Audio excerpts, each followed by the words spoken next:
3, 2, 1. Bang!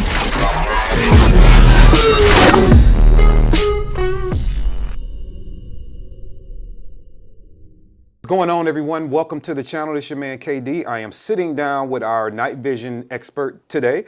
This is Pew Culture. You've probably seen all the videos on IG of him running around doing cool stuff, and on Facebook and YouTube and things like that. So we're going to have a conversation. This is a man that I call and ask questions about night vision, so I do appreciate you loaning your knowledge to us this evening. My pleasure.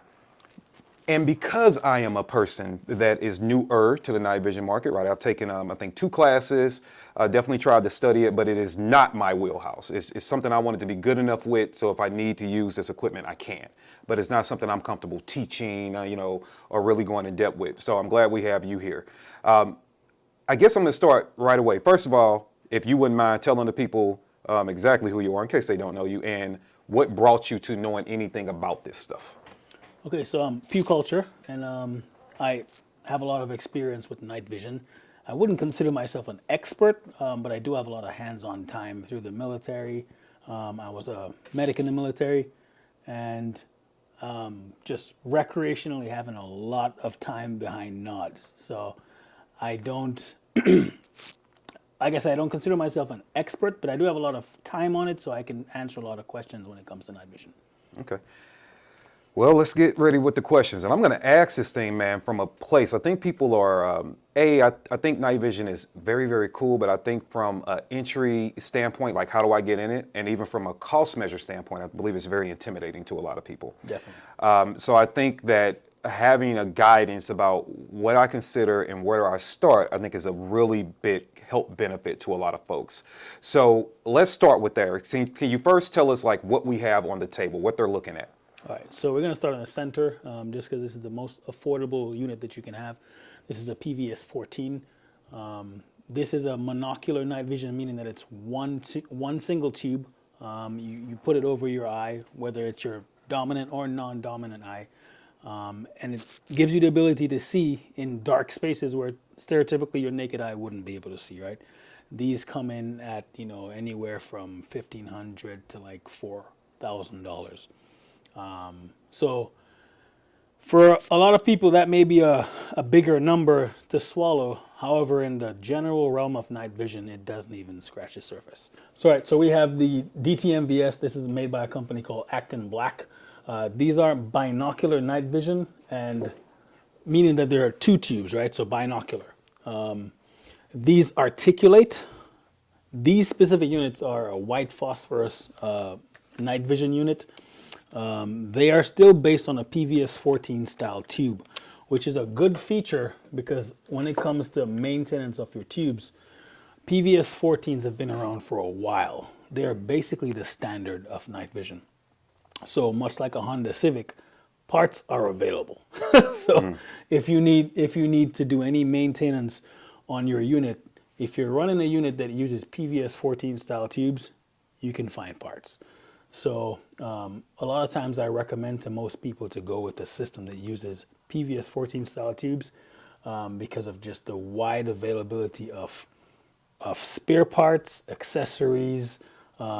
Any route you want to go with these, you're going to find it more affordable just because they're more available. Over here you have the PVS 31s. These are...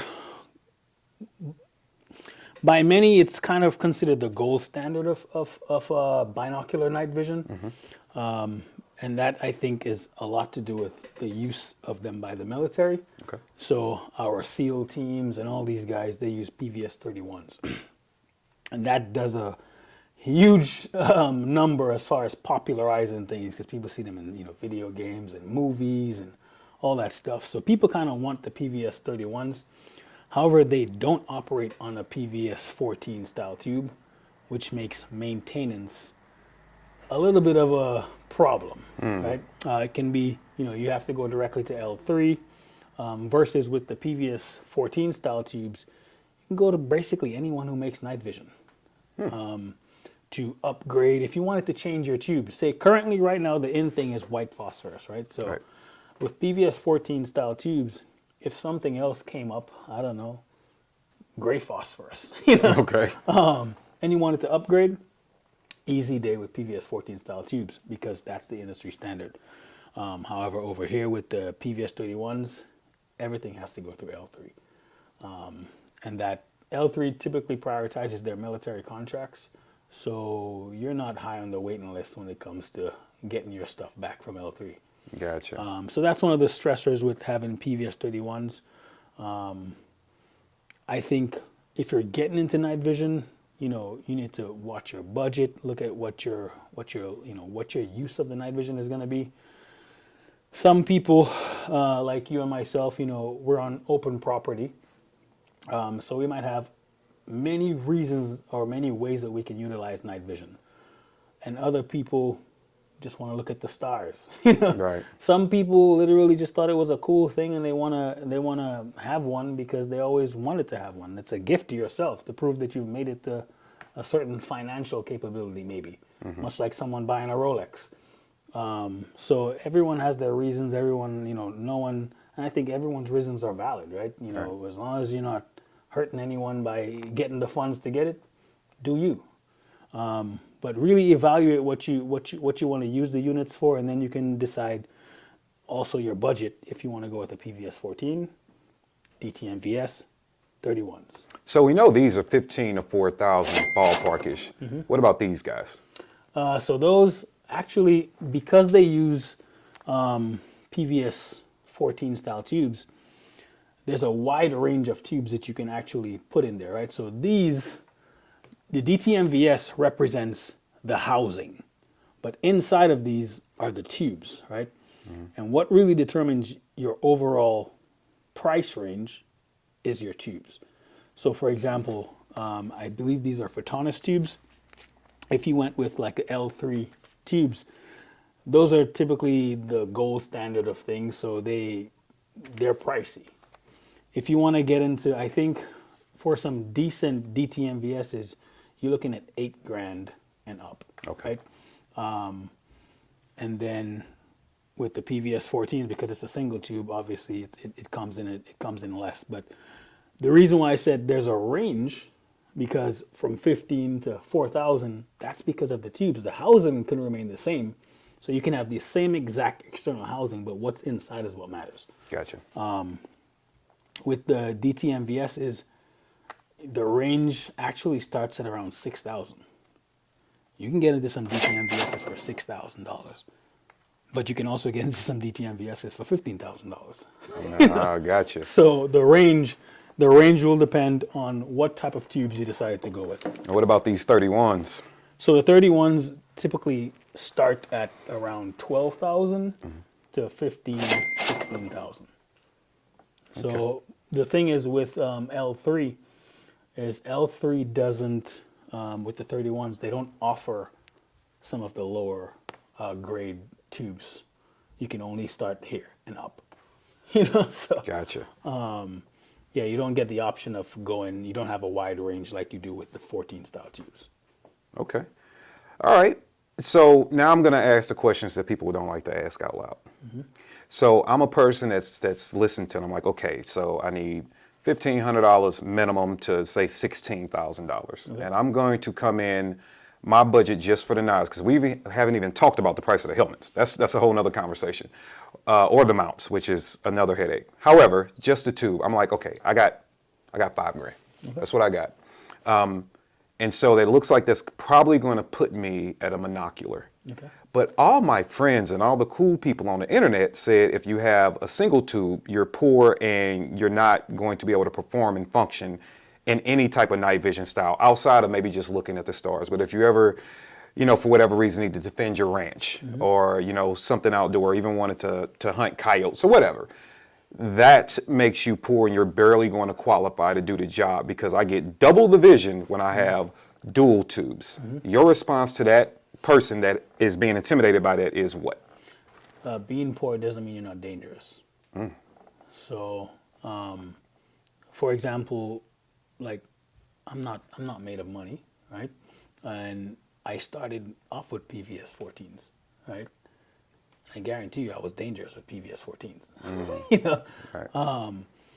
And I think honestly, especially if you're working with a budget, get into what you can afford and maximize your capabilities with that, because having stuff doesn't make you any type of threat.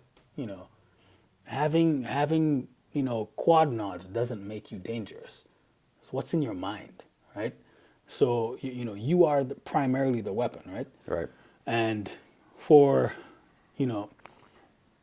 when it comes to night vision, fancy gear, weapons, having cool guns. This is a very cool setup right here, right? I see you have a magnifier on here, EOTech, a maul. Is that a maul? Yeah, that's a maul. It's a maul. Big flex.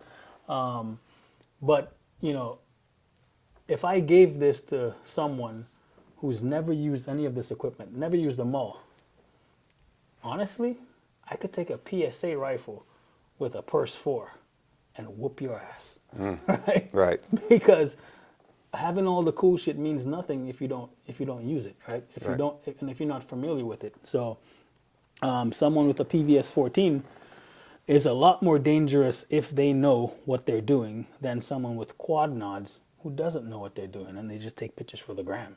I like it.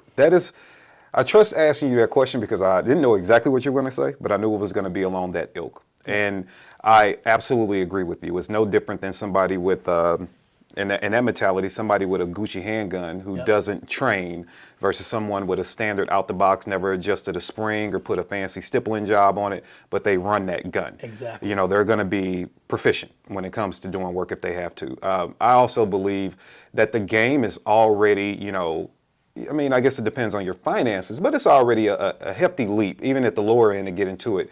And I personally, when people were having that conversation with me, my response was, it's not like upsetting. I'm not like a real sensitive when it comes to that. But I think it's unfortunate that even when somebody is about to spend $8,000, you're still saying that they're poor, and like meaning it. It's fine as a joke, but at the same time, I tell people the same thing. I had a single tube, and when I first went out and started training, I just loved the night vision. Like as soon as I put it on and it came on, I was like, yep. I stood right here in this studio and threw a tennis ball before I could work on making sure I understood depth perception, right? Yep. And I was just throwing a tennis ball to catch it. And I thought it was great. And then when people were like, oh, you got us a mono tube? I'm like, you know how much that thing cost me? Exactly. Right? Like, no, I'm absolutely fine. And then actually, you gave me a call and helped me get into the dual tube game. But I just wanted people to hear and understand that, guys, you don't be intimidated. To his point, just because you're poor does not mean you're not dangerous. You should put that on a shirt, by the way. That is a good quote. Okay, man. So I've made the decision to jump into the nods, right? You're giving me some information, maybe some pieces I was missing, made me feel better. Now we got to talk about the thing that goes on our head, the thing you actually put over here. And this is another type of expense. Now, understand that we have two big types that most people somewhat at least know the name of, bump versus ballistic. I also think in that stance, you have people that also kind of crap on people with bump helmets because they aren't bullet resistant in a way. But with the philosophy in general about how to choose a helmet, what advice do you offer people? So, me personally, a lot of people in the civilian market getting night vision, getting helmets. Some people buy helmets without night vision, actually. So a lot of people will have helmets and no night vision, right? So that's another thing people have that don't necessarily equate to the expense of getting into nods. I know a lot of people with helmets, right? So bump versus ballistic. Bump means that it doesn't offer ballistic resistance from impacts, right? When you talk about impacts from live rounds, live ammunition. Bump helmets are typically seen as training helmets. So you're gonna use this to get your reps in, and that to me is the most important part, right? Getting the reps in. If you're gonna have this stuff and you're gonna use this stuff, you need to have reps. Putting a helmet on and just walking through a space will actually wake you up to some things. You will bump your head a few times because you have naturally been programmed for the height of your head. Mm-hmm. So you will subconsciously walk through situations that you think you're cleared for because you've already measured that on a daily basis. Whether or not you know it, you have millions of reps walking at your height. Right. Yep. So when you add just the 2 inches maybe that's added from wearing a helmet, changes things. How many times have you walked through a space with a helmet on and just bam, hit your head? I did it just walking around my garage. Yep. So you need the reps, right? And bump helmets offer you the ability to get used to that different level of clearance on just in a general. We're just talking about walking right now, right? Get used to that clearance, and then you talk about adding nods. So you hang in night vision on the front end of that thing. You need the reps. Bump helmets are a great tool, and so there's obviously different costs to these things. These two are Team Wendy helmets. I believe they're the same model. Yours doesn't have a cover. Mine does. My cover allows me to run some cables in here for like my battery pack for my 31s, and run them discreetly, right? And honestly, it looks cool. There's a cool factor. So it looks cool, so I kind of wanted it, right? This helmet I actually don't use a lot. I typically use this for people coming in who don't have nods and they need to use a helmet. And Soji actually runs this helmet a lot as well. Okay. However, with these, you probably can get into these for. I got into mine for about $250 on military pricing. I think the civilian price is like 3 something. Yeah, I think that one came in at like I think I caught it on the sale for like $350, maybe 3.25, somewhere up in there. Yep. So, not too bad when you're talking about the other cost of things. These are upwards of $1,000. These are bump as well, but they're made of carbon fiber, a lot less weight. This actually, it may seem like, oh my God, $250, $350. Talking over $1,000 over here for this same bump helmet, but that slight reduction in weight translates to a lot on your neck over time. I'm sure you can attest to this. So actually, the reason why I don't use this one is because I have the option of having one of these. So I think I did kind of help you get into these. I suggested these because of my own experience with these, coming from this helmet and then switching to that. I've not put this on my head since. Makes sense. 100%. That carbon fiber and Team Wendy does offer a carbon fiber version as well. So it's not that this was my entry level, because I think for starting off, you can't go wrong with these Team Wendy bumps. No, it's been great. I got to say that it has been great. Cannot go wrong. For the price, I would prefer them over OpsCore's competitor to these in this price range. I would take the Team Wendy all day. Okay. But when you jump that price, though, when you get into these, I kind of love these things. So Team Wendy has actually a superb, the bungee system. This is what secures this to your head. So it's a harness. Their system in the back, the BOA system, I think it's superior. I actually prefer it to what OpsCore offers. The comfort level, I think, is also superior. However, that weight to me trumps everything else, because it doesn't matter, what you do on this end. That weight being on your neck, that right there is a superb product. And that weight is noticeable. Oh yes, Yeah, it is. It is. If you grab this, let me see. And this is minus all the equipment that's on top of it, man. You can still tell that this is just a much lighter unit. Stop.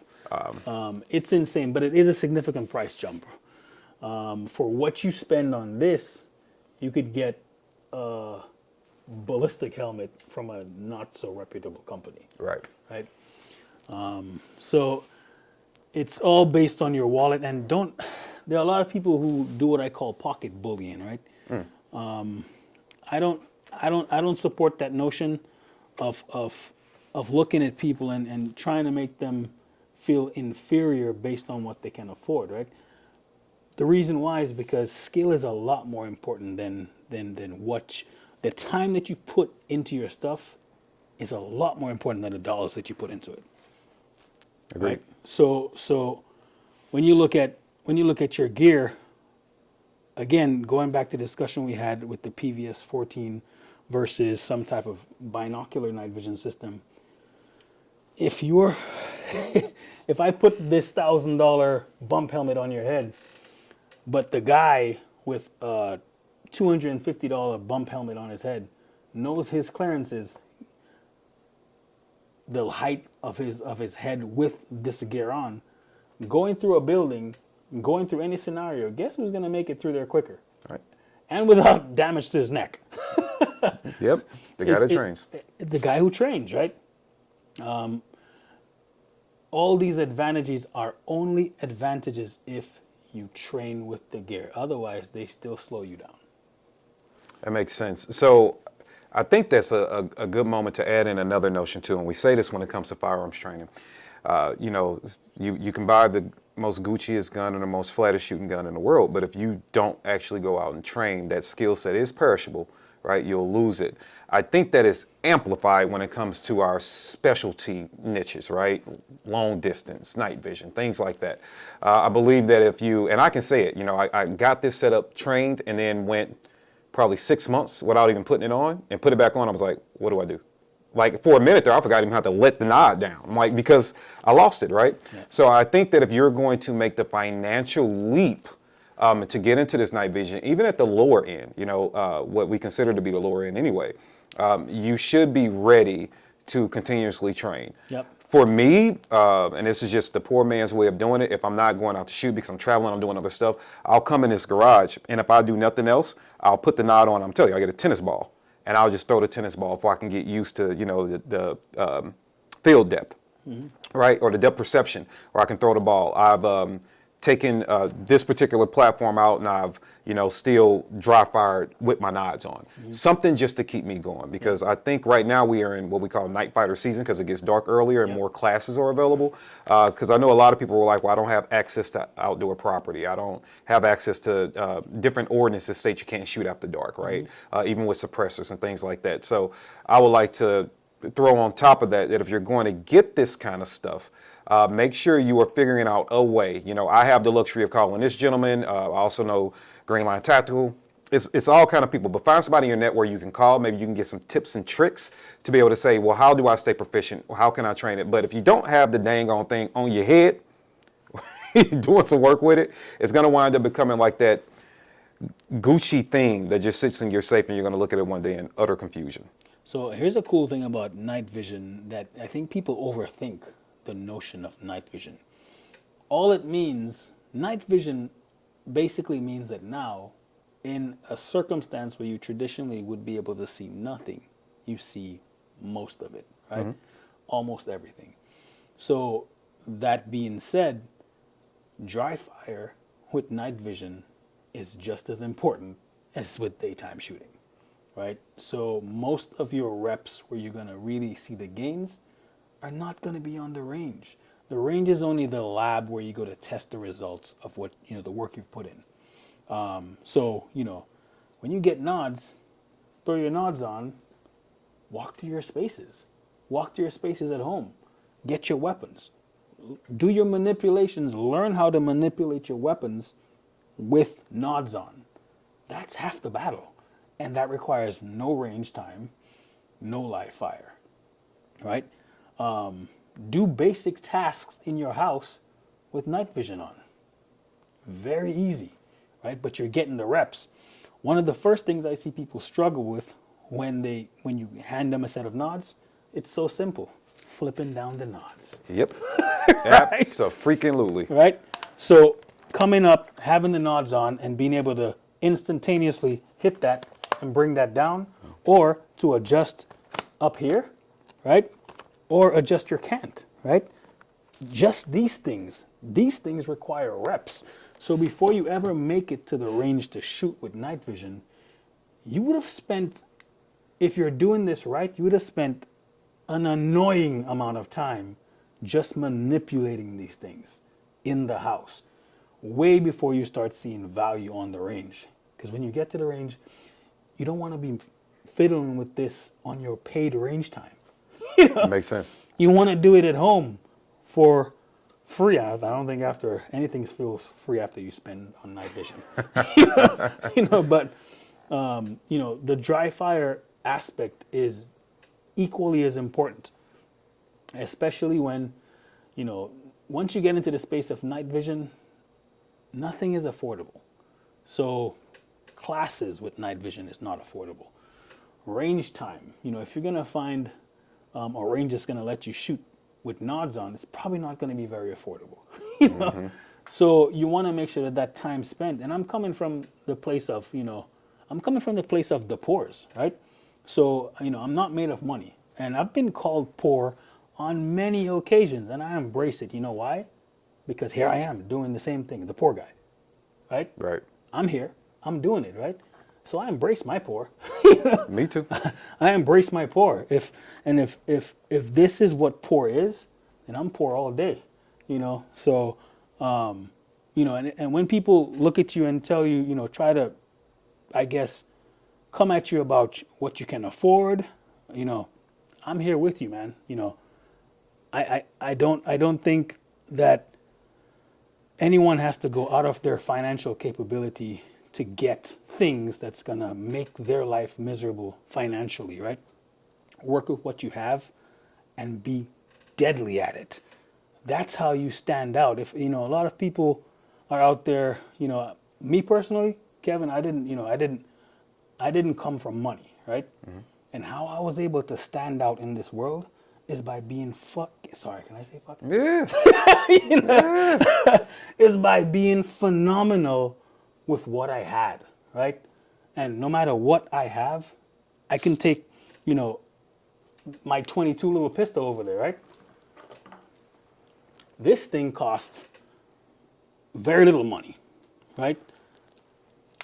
But I can have so much fun with this little thing that costs so little money that, people on the internet look at it and then now they want it, because like I'm having so much fun with my little toy. You know what I'm saying? Work with what you have and just enjoy it. And then, if that's being poor, then fine. I enjoy being poor.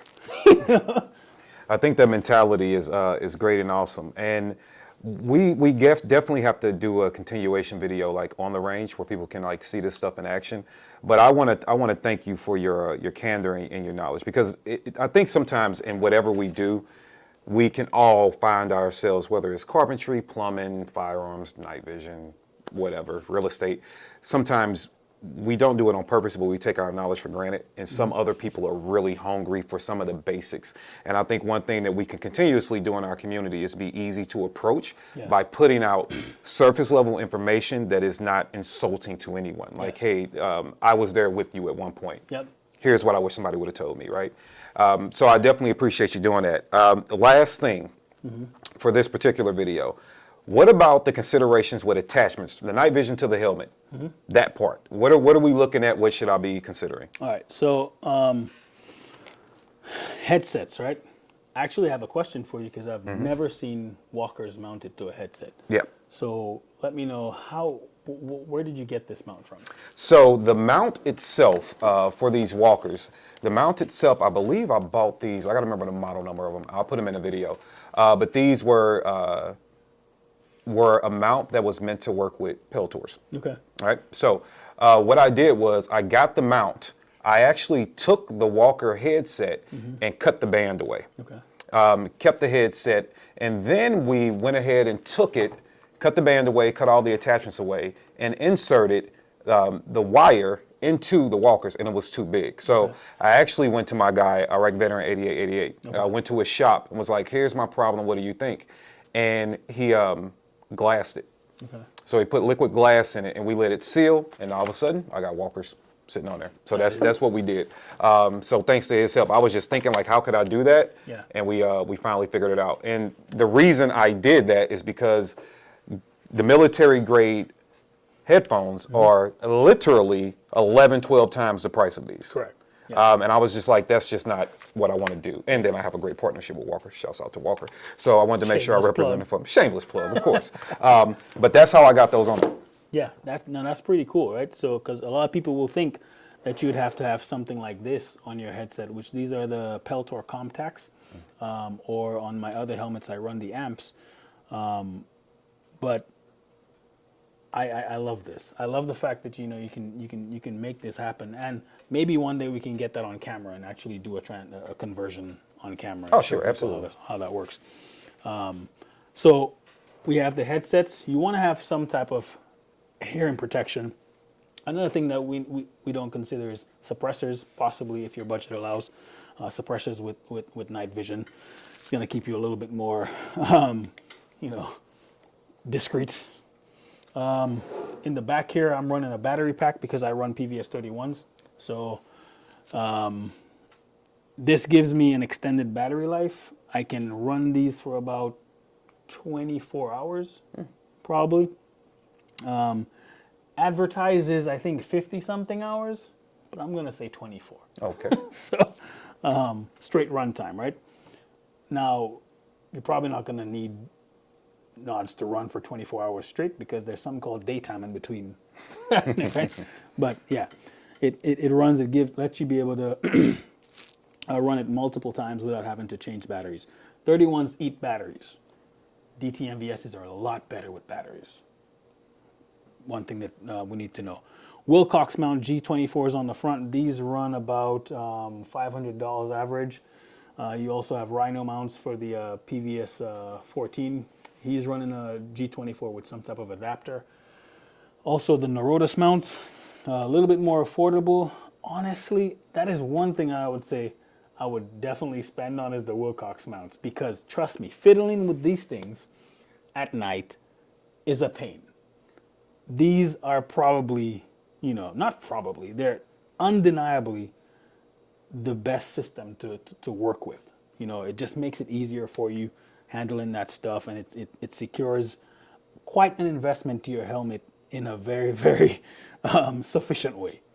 So I would definitely not skimp out on the mount. I would definitely get a G24. We have strobe lights, right? So strobes on the rear. You can see here, this is a Manta by SNS Precision. This is I even forgot what that is. that's a Hellstar. There you go. Yep. So it's a Hellstar 6.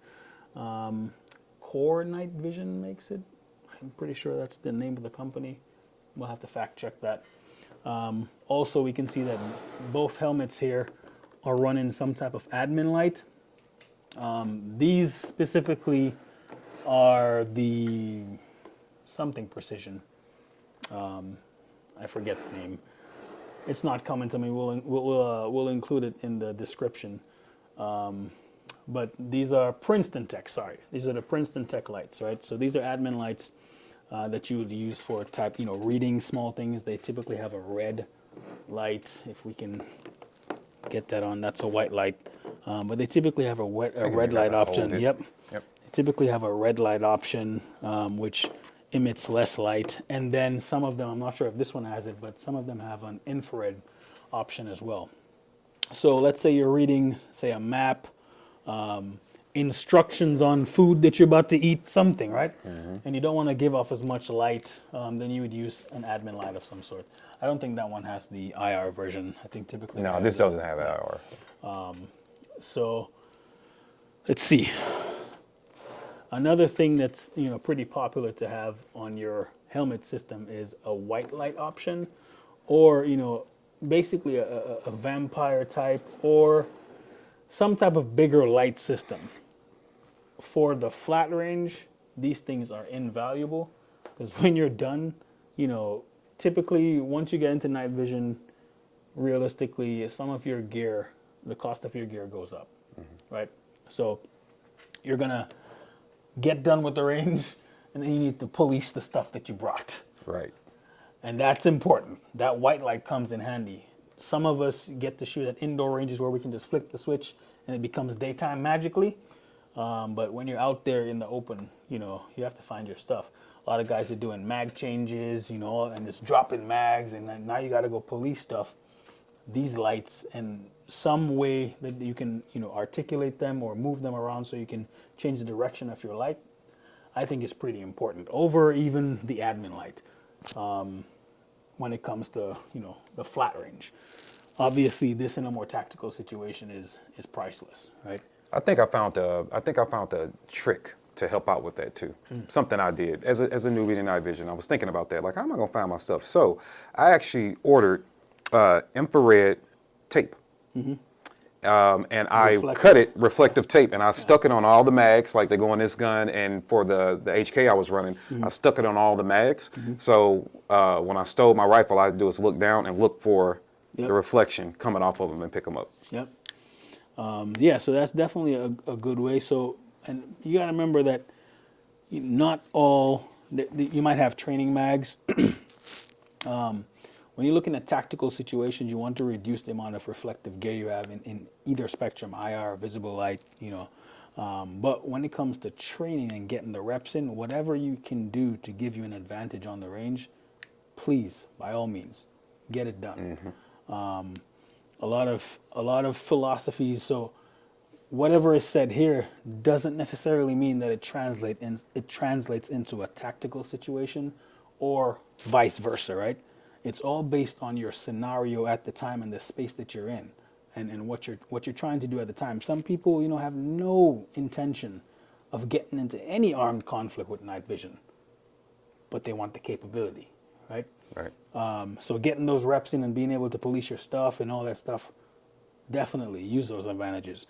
Understand that those techniques may not be advantageous in a tactical situation, because if I'm searching for you with nods and your stuff has reflective tape on it, then that's a dead giveaway. Right. Literally dead giveaway. There you are. Yeah.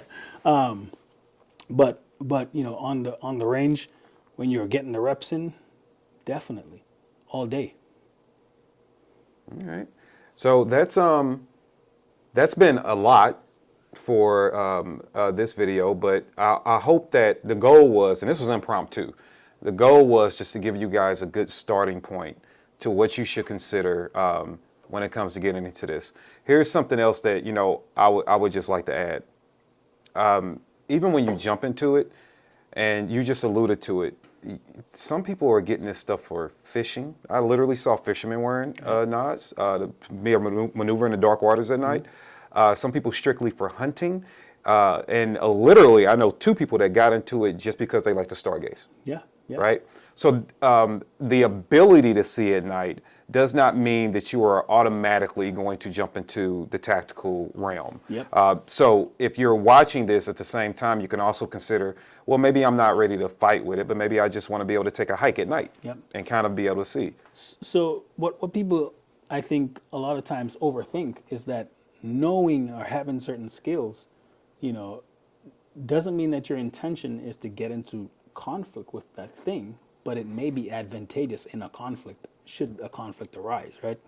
One of my friends, very good friends, we actually were active duty together. We met overseas, actually, and he got a set of nods. He's now out of the military as well.